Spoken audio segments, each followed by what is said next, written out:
आज हम स्टार्ट करने वाले हैं 10.2 जो सर्कल हमारा 10वां चैप्टर है। इसके हम पहले क्वेश्चन से आज शुरू करने वाले हैं। दोनों ही मीडियम में कवर करेंगे, हिंदी मीडियम और इंग्लिश मीडियम में। तो पहला क्वेश्चन हमारा जो है, जो एनसीईआरटी के अकॉर्डिंग हम ये क्वेश्चंस को लेके चल रहे हैं, उसी के हिसाब से मैं यहाँ पर आपको बताने वाला हूँ एक एक क्वेश्चन। तो 10.2 का जो पहला क्वेश्चन है, इसमें कहा गया है from a point Q the length of the tangent to a circle is 24 centimetre. कोई पॉइंट पी क्यू है हमारा। दोबारा इस डायग्राम को मैं आपको बना के दिखा देता हूँ सही से। ये एक सर्कल है हमारा, कोई पॉइंट है हमारा बाहर क्यू, यहाँ पर ये पॉइंट क्यू है और क्यू से एक टेंजेंट खींची जाती है सर्कल के ऊपर। इस टेंजेंट की जो लेंथ है वो कितनी है हमारी, 24 सेंटीमीटर। इसको मैंने पॉइंट पी मान लिया और ये सेंटर है मेरा ओ। और क्योंकि इस सेंटर से जो डिस्टेंस है वो डिस्टेंस सवाल में आपको दी गई है। ये डिस्टेंस कितनी दी गई है मुझे, 25 सेंटीमीटर। ये 25 सेंटीमीटर।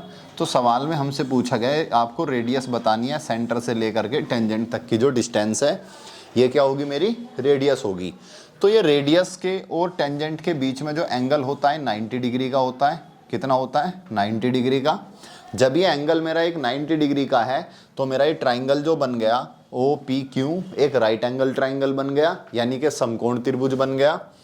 अब इसके अंदर जो मुझे टेंजेंट की लेंथ 24 सेंटीमीटर दे रखी है, किसके अंदर, जो मेरा ट्राइंगल है, इन ट्राइंगल, या फिर मैं लिख सकता हूँ triangle O P Q is a right angle triangle.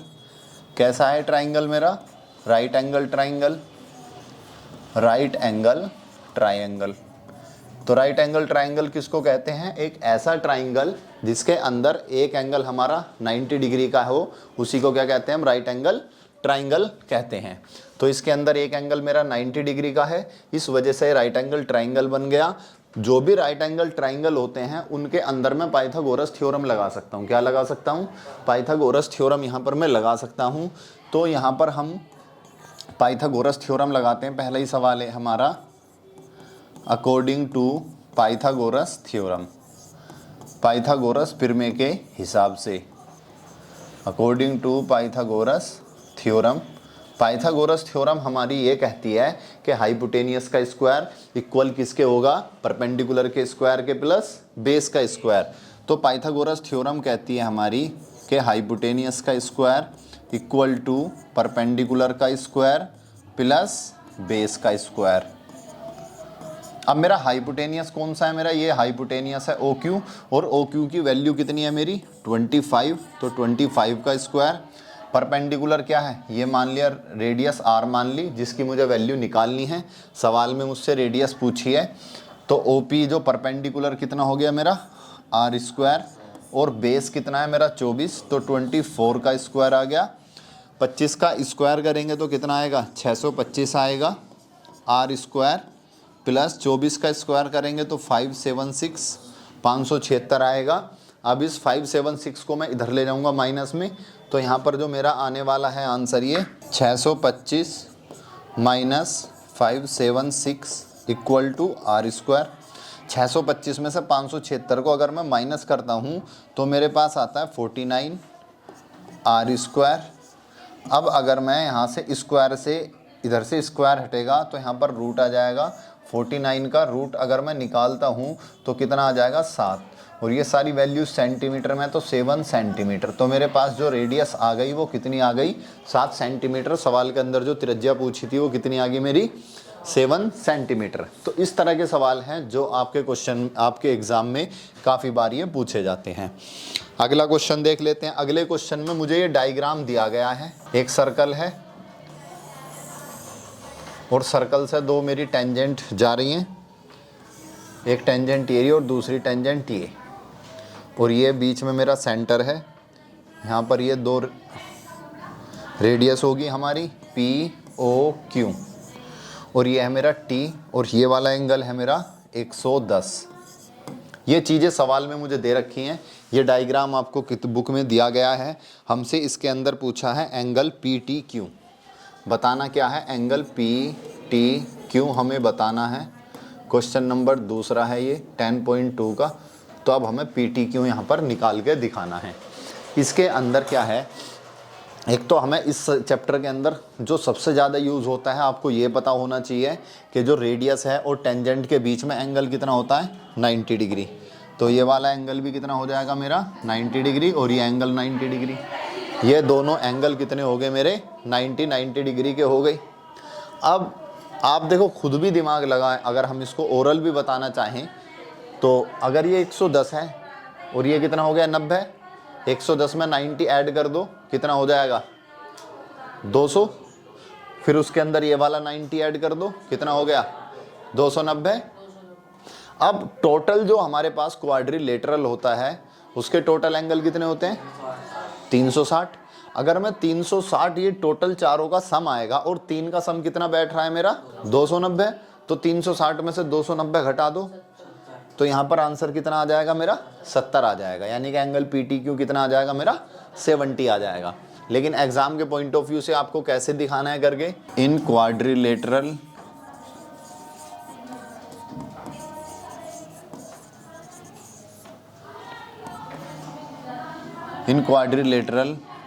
Some of interior angle is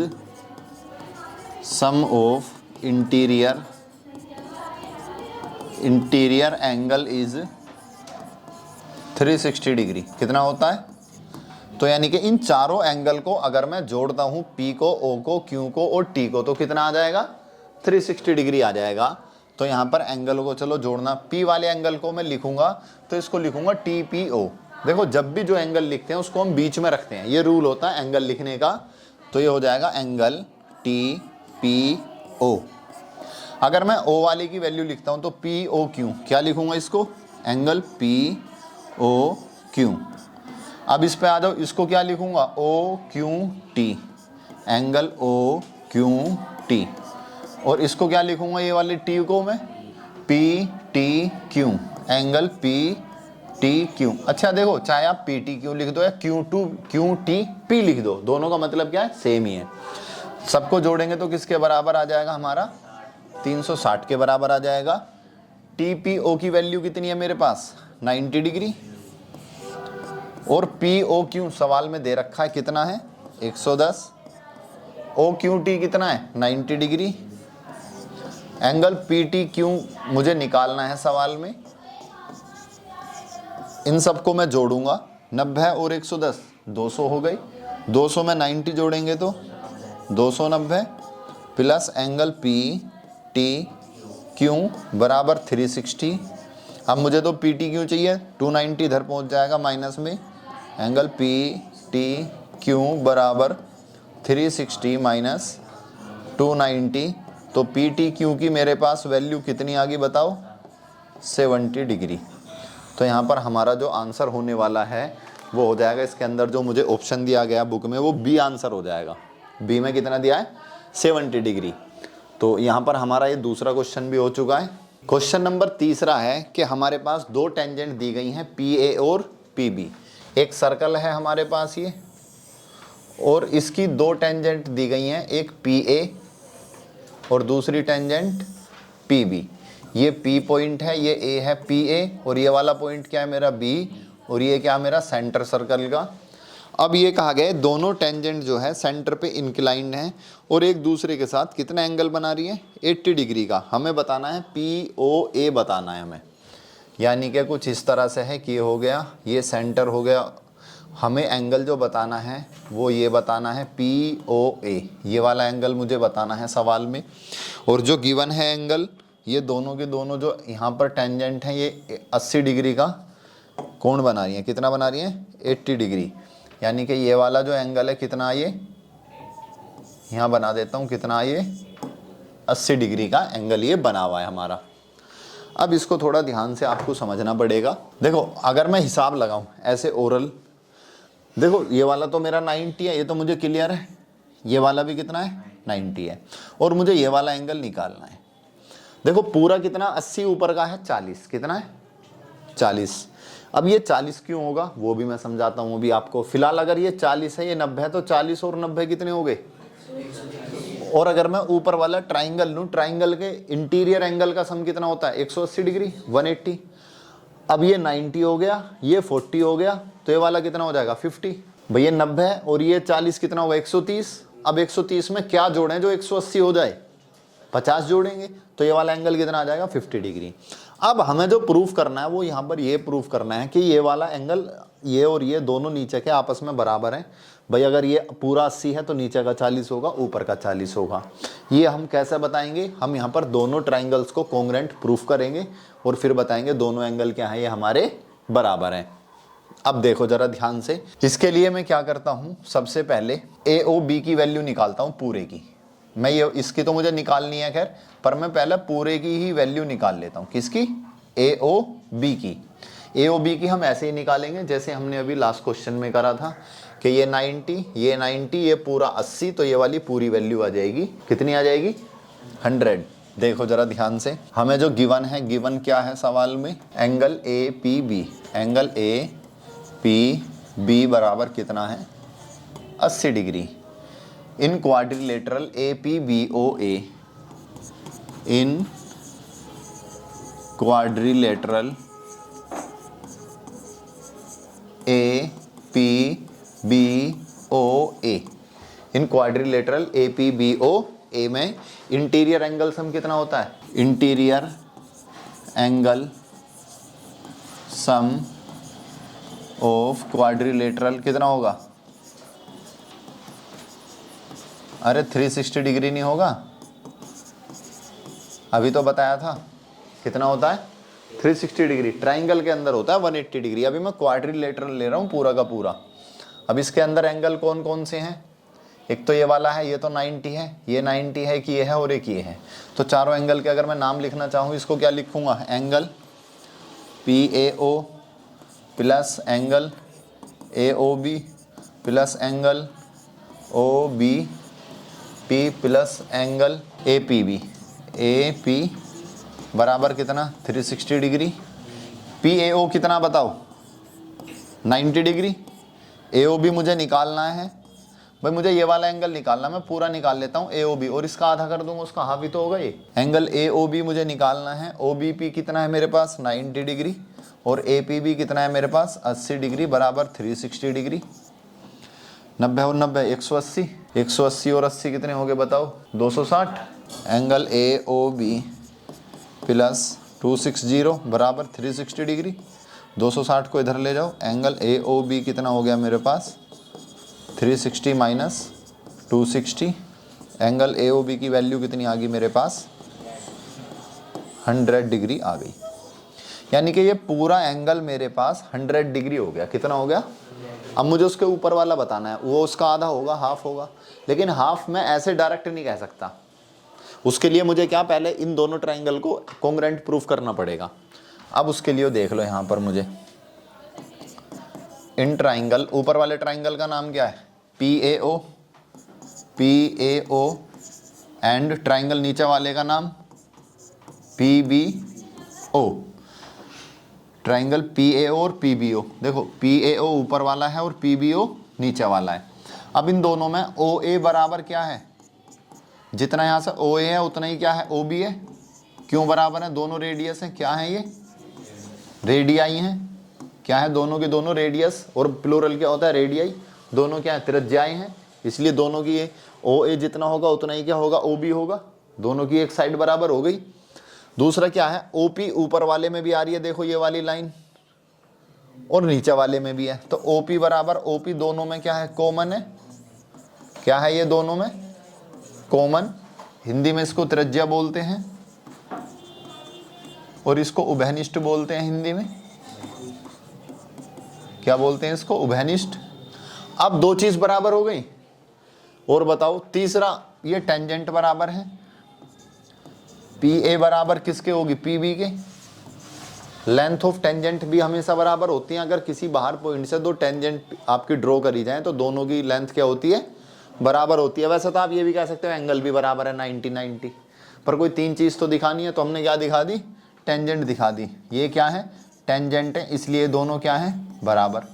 अब तीन चीज़ बराबर होगी, साइड साइड साइड कॉन्ग्रुएंसी के द्वारा ये दोनों ट्राइंगल क्या हो गए मेरे, triangle P A O congruent है किसके, ट्राइंगल पी बी ओ के। कैसे ट्राइंगल हुए, by side side side congruency. By side side side congruency के द्वारा क्या हो गए, दोनों ट्राइंगल क्या हो गए, कॉन्ग्रुएंट हो गए। कॉन्ग्रुएंट हो गए तो इनके दोनों एंगल ये वाले आपस में बराबर हो जाएंगे। ये दोनों एंगल क्या हो जाएंगे, आपके बराबर हो जाएंगे। ऊपर वाले एंगल का नाम क्या है, इसलिए एंगल POA, क्या नाम है इसका, POA। सवाल में क्या पूछा था हमसे, POA ही पूछा है। तो एंगल POA बराबर किसके हो जाएगा, POB के। एंगल, दोनों एंगल क्या हो गए, बराबर हो गए। अब एक चीज बताओ मुझे, मैं यहां पर अगर AOB के अंदर ये दो एंगल आ रहे हैं, एक तो ये वाला, मान लो इसका नाम मैं 1 दे दूं और इसका नाम क्या दे दूं 2, इन दोनों को अगर मैं जोड़ूंगा तो मेरे पास पूरा क्या होगा, AOB एंगल आ जाएगा। क्या आएगा, पूरा एंगल आ जाएगा। तो मैं यहां पर लिख सकता हूं एंगल AOB जो है मेरा ये पूरा एंगल, एक तो पहले वाले को जोड़ के प्लस दूसरे वाले को जोड़ के ही तो आएगा। तो AOB की जगह मैं क्या लिख सकता हूं, POA, एंगल POA, और नीचे वाले को क्या लिख सकता हूं, PBO, एंगल POB। और POB और POA दोनों बराबर है, तो मैं POB की जगह क्या लिख सकता हूं, AOB की वैल्यू कितनी है, 100 है, और POA ऐसे ही रहने दो क्योंकि इसकी तो वैल्यू ही निकालनी है, और POB को भी क्या लिख दो, POA। अब दोनों सेम हो गए, ऐड कर दूं इनको। अगर मैं दोनों को ऐड करता हूं POA को, तो मेरा ऐड होने के बाद कितना आ जाएगा, ये 100 इक्वल टू 2 एंगल POA। अब 2 से मेरा ये 100 कैंसिल, कितने टाइम्स, 50, तो मेरा 50 डिग्री क्या आ गया, एंगल POA। यही मुझसे पूछा गया था सवाल में कि POA की वैल्यू बताओ कितनी आ गई मेरी, 50 डिग्री यहाँ पर आ चुकी है। तो ये हो चुका है हमारा थर्ड क्वेश्चन, और यहाँ पर आंसर कौन सा हो जाएगा, A ऑप्शन। कौन सा हो जाएगा, A ऑप्शन के अंदर दिया गया आपको 50 डिग्री आंसर। तो यहाँ पर हमारे 3 क्वेश्चन कंप्लीट हो चुके हैं। आज हम स्टार्ट करेंगे 10.2 का हमारा 4th क्वेश्चन। इससे पहले हम 3 क्वेश्चन कर चुके हैं। 4th क्वेश्चन जो है हमारे एग्जाम के पॉइंट ऑफ व्यू से बहुत ज्यादा इंपॉर्टेंट है, क्योंकि थोड़ा सा आपका इसमें प्रूव करना पड़ता है। तो इस तरह के जो है क्वेश्चंस बच्चों के समझ में कम आते हैं और वो इनको छोड़ देते हैं, लेकिन एग्जामिनर इसी तरह के क्वेश्चन आपके एग्जाम में ज्यादा पूछता है। तो सवाल समझते हैं। इसमें कहा गया prove that the tangent drawn at the ends of a diameter of a circle are parallel. यानी कि सवाल कुछ इस तरह से, हमारे पास कोई सर्कल है, इसका एक डायमीटर, मान लो ये डायमीटर हो गया, ए और बी क्या है हमारा डायमीटर, इसका एक सेंटर है O।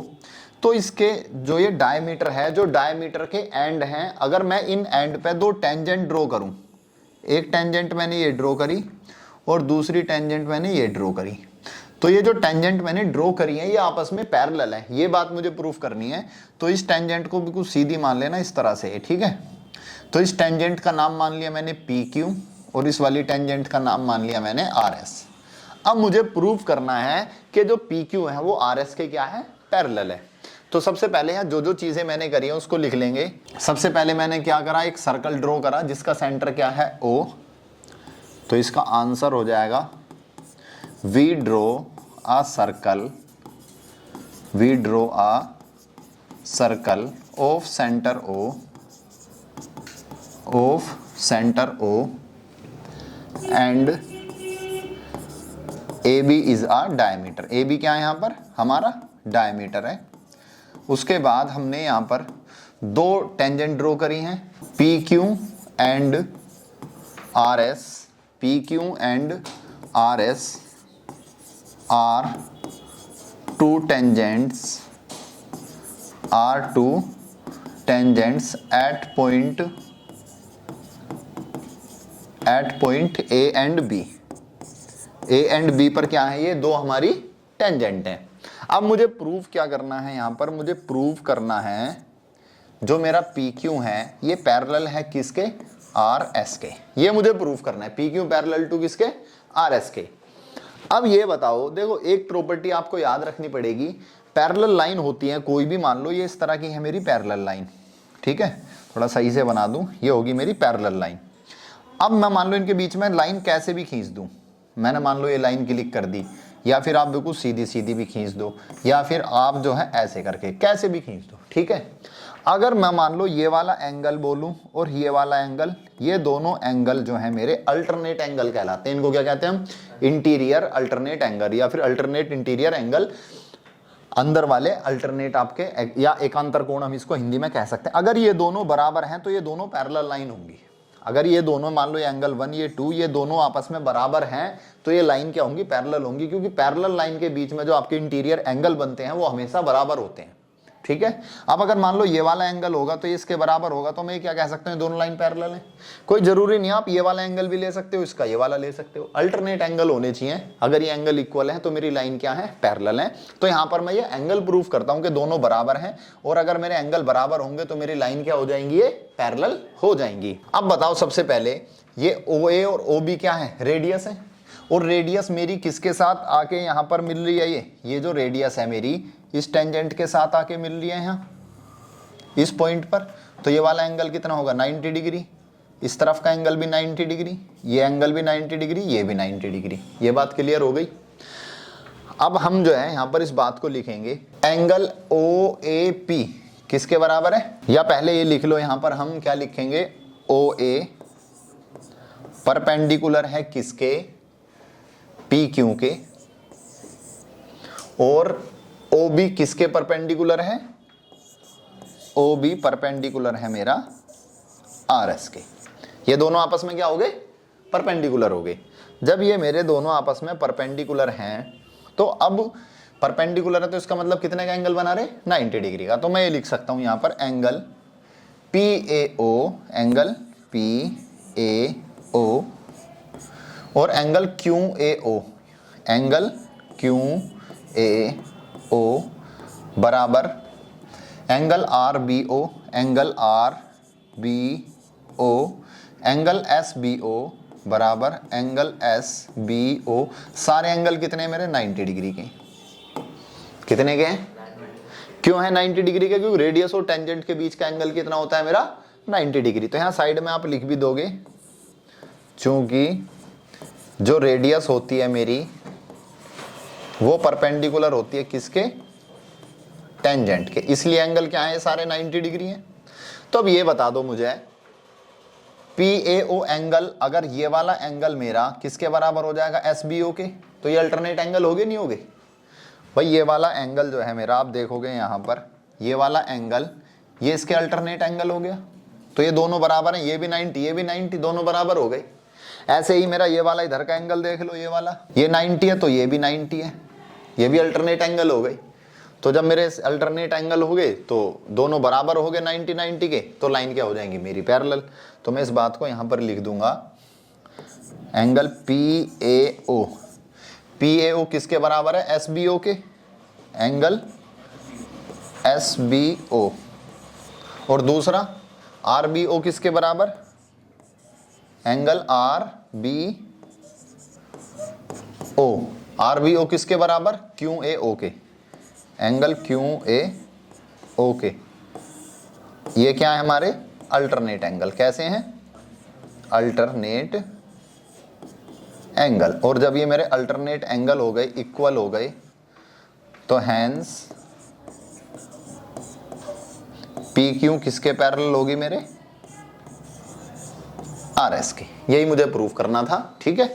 तो ये क्वेश्चन था, ज्यादा कुछ है नहीं इसके अंदर, बस ये थोड़ा बहुत थ्योरेटिकल है और बस एंगल आपको देखने पड़ेंगे। सिंपल सा लॉजिक ये है, मेरे पास सर्कल था, उसका एक डायमीटर के दोनों एंड पे मैंने टेंजेंट ड्रॉ कर दी हैं, वो दोनों टेंजेंट मेरी पैरेलल हैं, ये बात मुझे प्रूफ करनी है। उसके लिए मुझे एक पता होना चाहिए कि पैरेलल लाइन के जो अंदर वाले एंगल होते हैं, अल्टरनेट एंगल, वो 9, अगर वो दोनों बराबर हैं तो मेरी लाइन क्या है? पैरेलल है। तो मैंने ये एंगल देख लिए, दोनों के बराबर आ रहे, तो ये लाइन क्या हो गई? पैरेलल होगी, क्योंकि अल्टरनेट एंगल 90 90 के बैठ रहे थे, ठीक है। अगला क्वेश्चन है हमारा 5वां क्वेश्चन, इसको समझते हैं। ये भी कुछ इसी तरह का है, यानी कि 10.2 के अंदर ये 2 क्वेश्चन है और एक हमारी थ्योरम है अलग से, उसको भी हम अलग से देखेंगे बाद में। फिलहाल अभी इस क्वेश्चन को देख लेते हैं, 5th क्वेश्चन को। तो इसके अंदर क्या है? हमसे कहा गया है कि prove that the perpendicular at the point of contact to the tangent. हमारे पास एक सर्कल है, ये सर्कल है, यहाँ पर कोई मेरी टेंजेंट है ये, और यहाँ से मैंने कोई परपेंडिकुलर ड्रॉ करा है, ये मेरा परपेंडिकुलर ड्रॉ हुआ है, ये लिख रहा है ना ये रहा यहाँ पर prove that perpendicular at the point of contact, ये पॉइंट ऑफ कॉन्टैक्ट है, यहां पर मैंने एक परपेंडिकुलर ड्रॉ कर दिया है, ठीक है। उसके बाद ये सर्कल के सेंटर से पास होके जाता है। सपोज करो ये सर्कल का सेंटर है, अब मुझे ये प्रूफ करना है कि ये सर्कल के सेंटर से होके जाता है। ये मैंने टेंजेंट मान ली पी क्यू, इस पॉइंट को मान लिया मैंने आर, ठीक है जी, क्लियर यहां तक बात। तो इसको भी मुझे पहले लिखना पड़ेगा, let a circle of centre O, a circle of centre O and a tangent, tangent क्या है, tangent P Q touch the circle, touch the circle at point P, touch the circle at point P. Clear जी। अब मुझे ये बात proof करनी है, ये तो मुझे क्लियर, ये उन्होंने सवाल में दे दिया कि भैया ये एंगल क्या है, 90 डिग्री है। ये एंगल कितना है, ये जो परपेंडिकुलर है आर पी, तो एंगल देखो सुनो, सवाल में कहा गया जो परपेंडिकुलर ड्रॉ करा है हमने, एंगल आर पी क्यू, सवाल में बोला है परपेंडिकुलर है, क्या है ये परपेंडिकुलर, तो आर पी क्यू क्या है 90, ये आर पी क्यू कितना है 90 है, सवाल में मुझे गिवन है, सवाल में दे रखा है आर पी क्यू क्या है मेरा 90, ये सवाल में दे रखा है। अब एक चीज मुझे पता है, मुझे क्या पता है कि जो रेडियस है ये जो रेडियस है, रेडियस भी टेंजेंट के साथ कितने डिग्री का एंगल बनाती है। तो अगर मैं अपना एंगल लूं ओ पी क्यू, वो भी 90, दोनों एंगल बराबर हो गई, दोनों एंगल बराबर हैं, इसका मतलब सेम लाइन है ये, भाई सेम लाइन हो गई। सेम लाइन ये पॉसिबल कब है, इसमें तो सेंटर था ना ओ, तो ये तब पॉसिबल है जब मेरा ये जो आर पी परपेंडिकुलर मैंने बनाया सेंटर से होके जाएगा, यानी कि एंगल आर पी क्यू बराबर होगा एंगल ओ पी क्यू के। ये बराबर कब होगा, ये पॉसिबल तभी होगा, ये केस तब पॉसिबल होगा जब ये मेरा परपेंडिकुलर कहां से ड्रॉ होगा, सेंटर से। तो आप लिख सकते हो this is possible when R P passes through the centre of circle. तो ये पॉसिबल कब होगा, जब हमारा ये सेंटर के सर्कल से जाएगा। तो इसका मतलब क्या है, ये जो मेरा परपेंडिकुलर है जो टेंजेंट को जाके टच कर रहा है, सेंटर के सर्कल के सेंटर से ही जा रहा है। इसमें अगर लिखना चाहो तो एक लाइन और लिख दो, hence perpendicular at the point of tangent passes through the centre of circle, hence perpendicular at the point of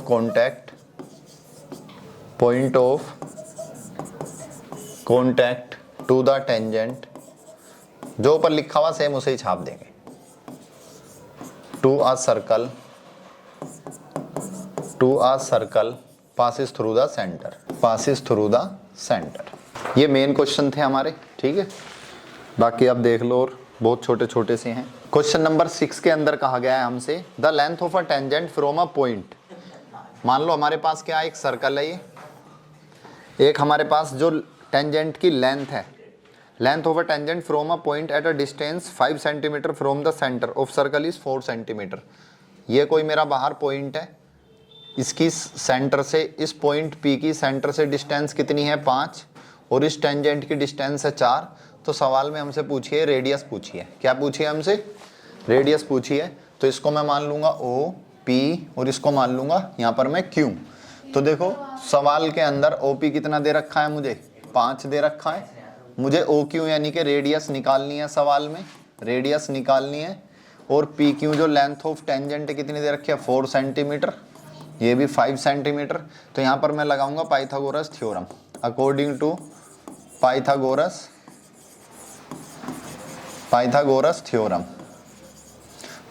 theorem कहती है हाइपोटेनियस का स्क्वायर, हाइपोटेनियस कितना मेरा पी ओ का स्क्वायर बराबर परपेंडिकुलर कितना आर का स्क्वायर, बेस कितना मेरा पी क्यू का स्क्वायर।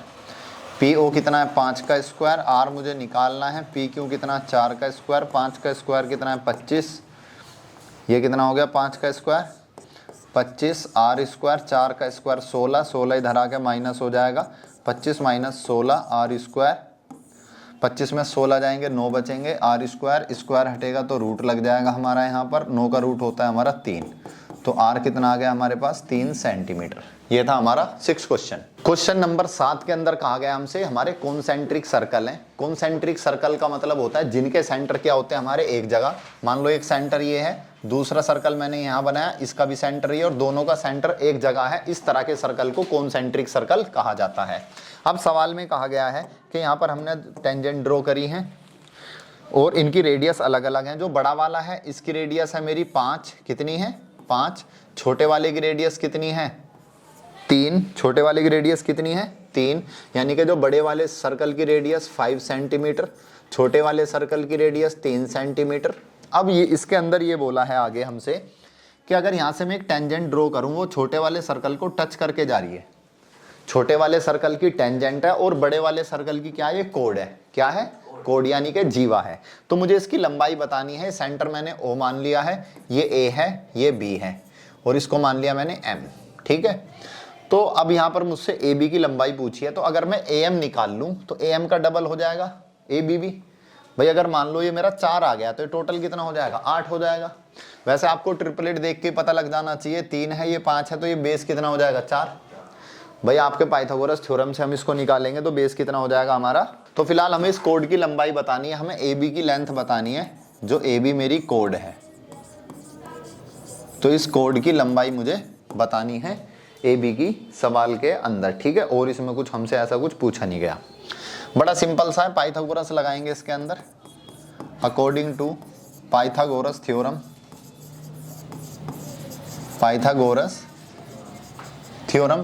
थ्योरम लगाएंगे तो क्या है OA का स्क्वायर परपेंडिकुलर, बेस कितना AM स्क्वायर और परपेंडिकुलर कितना 3 का स्क्वायर, हाइपोटेनियस कितना है 5 का स्क्वायर, AM तो मुझे निकालना है और 3 का स्क्वायर 9, 5 का स्क्वायर कितना है 25, 9 का स्क्वायर कितना, 3 का स्क्वायर 9 हो गया, तो इसको इधर ले आएंगे 25 माइनस 9, AM स्क्वायर, 25 में से 9 गए 16, AM स्क्वायर, स्क्वायर हटेगा तो रूट लग जाएगा, अंडर रूट 16 AM, 16 का कितनी वैल्यू आ गई 4, तो AM मेरा कितना आ गया 4 सेंटीमीटर।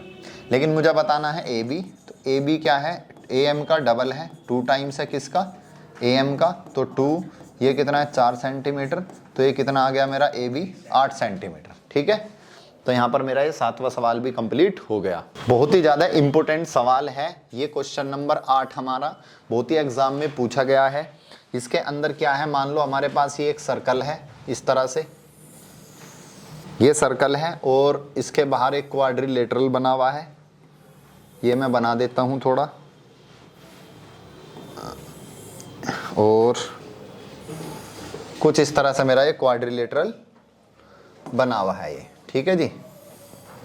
थोड़ा ड्राइंग पे मत जाना, ड्राइंग मेरी ख़राब है। अब इसके बाद क्या है हमारा, इसके नाम दे दिए इन्होंने A B C D। Paper में इतनी बार पूछा गया है कि इतने साल आपको पढ़ते हुए नहीं हुए जितनी बार ये एग्ज़ाम में पूछा गया है। ये इसके पॉइंट ऑफ कांटेक्ट हो गए जहाँ पे हमारा सर्कल क्वाड्रिलेटरल टच कर रहा है। सवाल में हमें कहा गया आपको प्रूफ करना है, क्या प्रूफ करना है हमें, AB प्लस CD बराबर किसके हैं AD प्लस BC। चलो अब देख लो फटाफट, इसको समझा देते हैं। अब कोई भी एक्सटर्नल पॉइंट से, मान लो मेरे पास ये सर्कल है, मैं बाहर से कोई 2 टेंजेंट खींचता हूँ तो दोनों की लंबाई क्या होती है बराबर होती है, दोनों की लेंथ क्या होती है बराबर होती है, थ्योरम है जो हमने पहले पढ़ी भी थी। तो कोई भी सर्कल है उसके बाहर से कहीं से भी, तो मेरे बदे कोई बाहर एक पॉइंट है और मैं यहाँ से 2 टेंजेंट ड्रॉ कर रहा हूँ, एक येरी और एक येरी, तो AS किसके बराबर हो जाएगा AP के, ठीक है। तो हम यहाँ पर एक पहले लिख लेंगे, length of tangent are equal when drawn from an external point. किसी बाहर पॉइंट से अगर आप टेंजेंट ड्रॉ करते हो तो उनकी लेंथ क्या होती है, इक्वल होती है। तो सबसे पहले बताओ AS किसके बराबर है, AS किसके बराबर AP के, B पर आ जाओ, BP किसके बराबर है BQ के। अच्छा जब इनको आप लिखो, अब ये बताओ मैं BP को अगर AP में जोड़ूंगा तो क्या बन जाएगा AB, भाई बीपी को एपी में जोड़ दूंगा तो एबी बनेगा नहीं बनेगा, तो मुझे बीपी को एपी के साथ रखना है जिससे मैं आपस में इनको जोड़ सकूं। तो मेरा एपी इधर लिख रहा है, इधर लिख रहा है। देखो मैं इसको दो तरह से लिख सकता हूं, एक तो लिख सकता हूं बीपी बराबर क्या है बी क्यू, या फिर मैं इसको ये भी लिख सकता हूं इसको कि जो बी क्यू है वो किसके बराबर है बीपी के, एक ही तो मतलब है दोनों का। तो मैं बीपी को इस तरफ रखूंगा जिस तरफ मेरा एपी है, इस चीज का ध्यान रखना है। तो बी क्यू किसके बराबर हो गया मेरा बीपी के। अब इस पे आ जाओ, सी क्यू किसके बराबर सी आर, तो सी क्यू को किसके पास रखूंगा बी क्यू की तरफ, तो मेरा सी क्यू किसके बराबर है बताओ सी आर के। अब पॉइंट डी पे आ जाओ, डी आर किसके बराबर डी एस के, तो डी एस के किसके बराबर मेरा डी आर के। ठीक है जी। अब ये चार इक्वेशन आ गई, चारों को मैं यहां पर ऐड कर दूंगा, ऐड करने पे बस ये मेरा प्रूफ हो गया, यही मुझे याद रखना है। तो first plus second plus third plus fourth, जब मैं चारों इक्वेशन को यहां पर ऐड करता हूं तो बताओ A S plus B Q क्या आएगा, A S plus B Q, और इधर क्या है plus C Q plus D S plus D S बराबर इधर क्या A P plus B P, A P plus B P plus C R plus D R, C R plus D R. अब ये बता दो मुझे, आप होशियार हो, समझदार हो, पढ़े लिखे हो, अगर मैं इसको ए एस को डी एस के साथ जोड़ दूं, किसके, ये ए एस और ये डी एस दोनों को प्लस कर दूं तो क्या बन जाएगा ए डी बनेगा नहीं बनेगा। तो मैंने ए एस और डी एस को जोड़ूंगा तो क्या बन गया ए डी, और बी क्यू और सी क्यू को जोड़ दूंगा तो ए पी, और बी पी को जोड़ूंगा अगर बताओ ए बी बनेगा नहीं बनेगा, इनको जोड़ूंगा सी आर डी आर को जोड़ूंगा तो, बस यही तो प्रूफ करना था। बस ये इधर लिखा हुआ, इसको चाहे आप ऐसे भी लिख दो, A B plus C D बराबर A D plus B C को इधर लिख दो A D plus B C, ये हो गया मेरा प्रूफ जो मुझे प्रूफ करना था। ठीक है जी। तो यहाँ तक ये मेरा सवाल भी क्लियर हो गया, बहुत ही इंपॉर्टेंट सवाल है, स्टार लगा लेना और इसको अच्छे से कर लोगे। स्टार लगा के तैयार कर लिया तो आपकी ज़िंदगी में स्टार लगा देगा। ये बहुत ही इंपॉर्टेंट सवाल है, बहुत ही ज़्यादा एग्जाम में बहुत ही पूछा गया है। ठीक है, बाकी इससे आगे क्वेश्चन करते हैं हम अगली क्लास में।